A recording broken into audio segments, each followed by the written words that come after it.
ავტოსადგურების სერტიფიცირების ტექნიკური გამართულობისა და მომსახურების ხარისხის გაუმჯობესების საკითხებზე ავტოსადგურების წარმომადგენლებთან ეკონომიკის სამინისტროს სახმელეთო ტრანსპორტისა და სააგენტოს აწარმოების საქართველოში წარმომადგენლების შეხვედრა გაიმართა.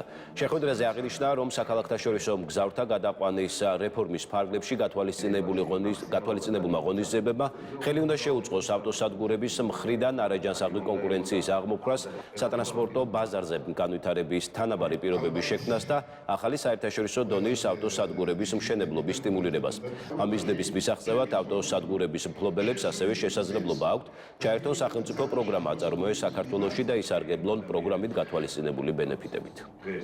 გამოითქვა აზრი რეფორმის მიმდინარეობასთან დაკავშირებით, ძირითადად ეს ეხებოდა რეფორმის განხორციელების ვადებს. რა თქმა უნდა, განვიხილავთ ამ მოსაზრებებს და მიღებული იქნება გადაწყვეტილება, რომელიც იქნება საუკეთესო როგორც რეფორმის მიზნებისთვის, ასევე ჩვენი მოსახლეობისთვის და რა თქმა უნდა, ავტოსადგურისა და ავტოგადამზიდავებისთვის. მოხდა ავტოსადგურის ბეპატრონებთან შეხვედრა, გავაცანით ახალი კანონი, რომელიც შემოსულია, გავაცანით ვადები, თუ რა რეგულაციებს ითვალისწინებს ეს კანონი, როგორი ინფრასტრუქტურული პროექტები უნდა მოვაწყოთ, რა სავალდებულებს ეს ახალი კანონმდებლობა მონიტორინგის სამსახურთან მიმართებაში აწარმოეს საქართველოს ჩაერთო როგორც ავტოსადგურების ინფრასტრუქტურის მოწყობაში, ასევე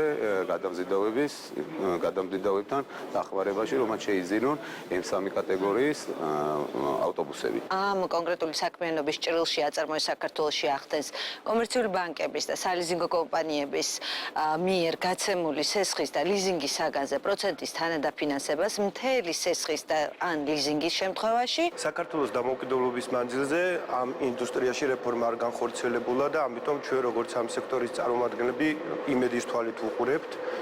რეფორმა ნამდვილად პოზიტიური არის.